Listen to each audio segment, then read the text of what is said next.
Assalamu alaikum, dear viewers, dear listeners. Welcome back to another edition of Safir TV's series on Hajj. When inshallah we all undertake this pilgrimage, it will surely be a journey of a lifetime. My name is Ali Hassan, and joining me is, of course, our Hajj expert, Sheikh Ayoub. Assalamu alaikum, sir. How are you? Wa alaikum assalam wa rahmatullahi wa barakatuh. And how are you today? I'm doing very well. Thank you for asking. The topic of discussion is a little bit tricky, but very important nonetheless. It's to do with the money. So we've already established a person has financial ability. Now let's talk about the money this individual has and is ready to use. What I mean by that is, where did this money come from? Has it been diluted in any way, shape, or form? And of course, I'm going to need your help to explain any rulings that we have when it comes to this type of money. So just to kind of kick things off, do you need to take khums away from this money? Obviously, calculate the amount of khums that's due and then use it for Hajj purposes? Now, Bismillahir Rahmanir Rahim. To go straight to the point. Yes. Someone can go Hajj or can go for Hajj when he or she becomes financial able. Sure. Now, the money which you earn, there is a right, number one, which has been specified by Allah the Almighty in the Holy Quran, Rasulullah in his sayings in Sunnah. So this question is regarding this right, the money which you have. Is it the whole of it is your right, you can use it wherever you want, or are there specific portions within your money in order for you to spend according to what Allah wants? Okay. So when we talk about khums, for those who don't know, we are talking about 20% of your earning, Sure. which is saved, which you don't want to spend. There is no need for you to spend. Whatever you have gained and whatever you have kept, whatever is saved from your earnings. So like a surplus, for example, at the end of a year, is that how it is? Indeed. Okay, so Indeed. anything extra left over that you did not consume, you did not use, Yeah. it's just there sitting in the bank. Indeed. So that's, you pay 20%. 20%. Okay, so that's khums. That's khums. Right. Okay. The 20% you give, that is what is known as khums. Sure. Or in Arabic, humus, and according to Surah Al-Anfal Okay. in the Holy Quran. Now, this should not be confused with zakah.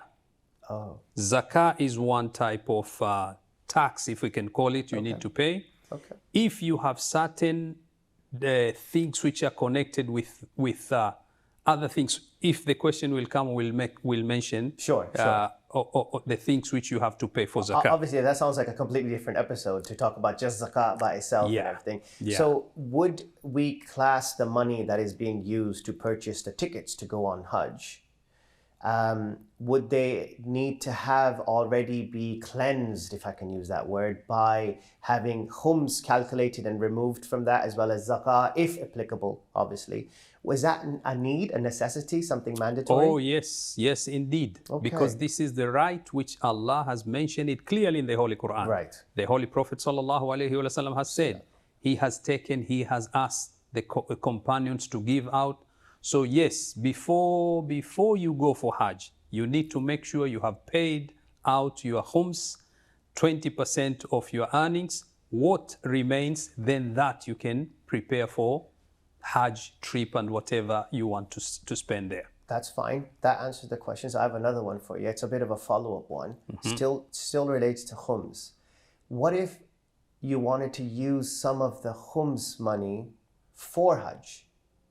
Can you do that?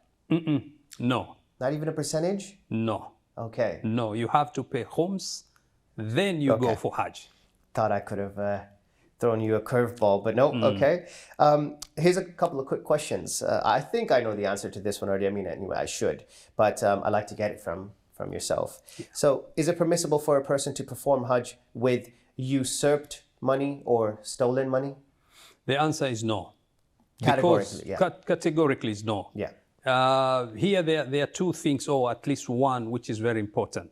And that is, when you go to perform Hajj, you are going to a purest place. Ah, yes. Near Al-Kaaba, near Maqam Ibrahim, near Hijr Ismail, Safa and Marwa, and other places.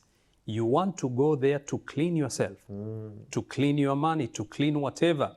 Now, if you have taken money, which is usurped, you have taken money by force, you want to obey Allah, and then you are doing something wrong to go to obey Allah, there is a contradiction. Major contradiction, yeah. Indeed. So the understanding is that you cannot obey Allah while you have disobeyed Him in the process of going to obey Him. Okay. So no, the answer is no, you can't use that money. Yeah. Okay. So on that sort of subtopic that we're discussing, inheritance and obviously having the siblings take their share, when the inheritance is actually delivered or is made, they're eligible now, which means obviously somebody has passed away. And I'm sure sometimes, and correct me if I'm wrong, there is khums that's liable, right, in that particular amount before it can be distributed to the children. So does khums have to be taken out first, or can the distribution take place and each child is responsible to take out khums by themselves? So let us make it a general scenario here. Sure. When someone earns money, when you earn, you have to pay khums when the time to pay khums is ready. Sure. So everyone, individually, you, myself, and others, we should have our own year or calendar when we pay khums. Some decide, for example, the holy month of Ramadan. Okay. Others, they decide Muharram. Others may say January or March, whatever. Yeah. So what if you earn the money, but the time for you to pay khums has not come yet? It's not ready, because you have to stay for 1 year in order for you to pay khums. So if someone has earned the money and the time, the calendar, his calendar to pay khums has not reached yet, Sure. the season or the time of Hajj has come, can he go for Hajj without paying what he is supposed to pay at the end of his calendar? Okay. The answer is yes.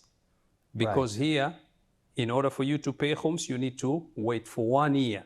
So if you earn the money before that end of the year has arrived and the season time for Hajj has come, you can go for Hajj without paying. To make sure that I've captured exactly what you said correctly. So with what you've just outlined, I want to make sure I've captured it correctly. So I'm going to put myself in that situation, give you an example per se. Let's say I pay khums every year at the start of every year in January. And of course, Hajj season or the month of Hajj is Dhul Hijjah, right? That's not in January. So I know based on past experiences that khums will be liable based on my budgeting, but it's not due yet. Am I okay to use that money and go for Hajj and go spend it on Hajj and pilgrimage and all that?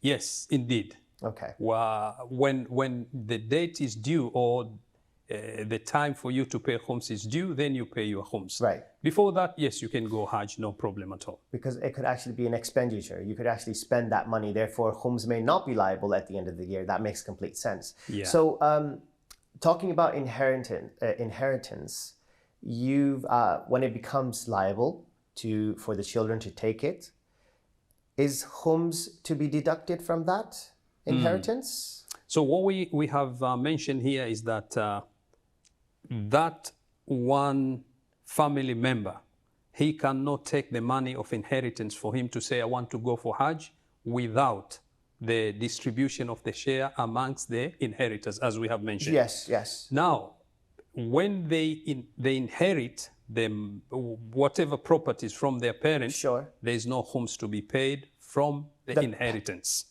From the person, the deceased individual. Am I getting that correctly? Because the deceased individual, that money now goes to the children. They don't pay khums from that money, from that property. They just distribute it straight away. Indeed. Okay. They don't pay khums. What about dowry? Mahar. Mahar is the right of that particular wife who got married to this particular individual. Yeah. Whatever she gets from the mahar or dowry, she doesn't need to pay khums. out of it. Okay. Even though that is a surplus at the end of the year because Indeed. she asked for too much in the beginning. I'm just kidding. That's her gift, which has been Wow, gifted exempt. to her. Right, so Yeah, gift. and All right. there is so that's exemption there. very interesting. I have another question for you. So let's say, as we're on the topic of gifts, but let's talk about donation now. So if a person donates money to another individual, is it okay for that recipient to take that money and go to Hajj and use it for Hajj purposes? Yes, of course.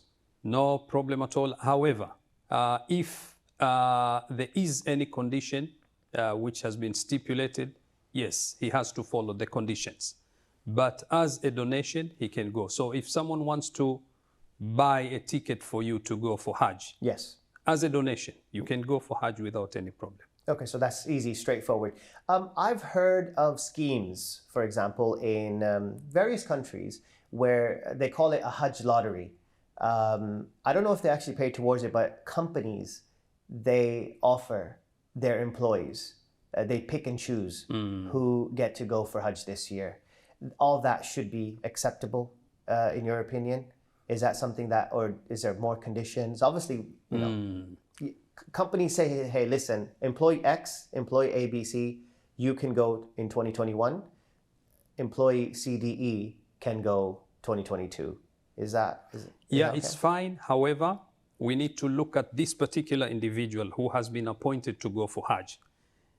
Does he, is it obligatory for him to go for Hajj? If the answer is yes, then if he has the ability, Right. the responsibility goes back to him. He should say to the company, thank you very much, but it is my obligation to go for Hajj.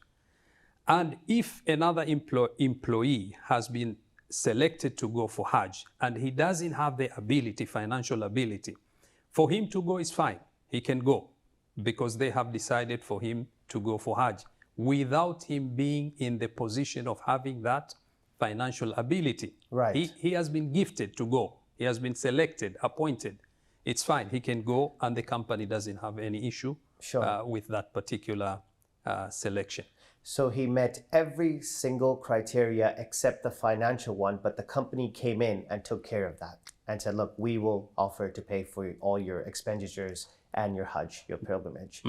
Obviously, he met every other condition. Indeed. Yeah, that's actually quite logical. That makes sense. Sheikh, we've run out of time. Oh. But we obviously have a lot more to discuss in other episodes. So thank you once again.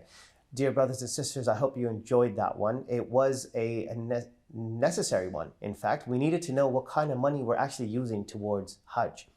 Get ready for our next episode, which is, are you allowed to go on Hajj on behalf of others? And what is the criteria? What are the conditions? Because there's quite a few, as I'm sure the Sheikh will allude to in just a bit. Thank you once again for watching. Until next time, Assalamu alaikum.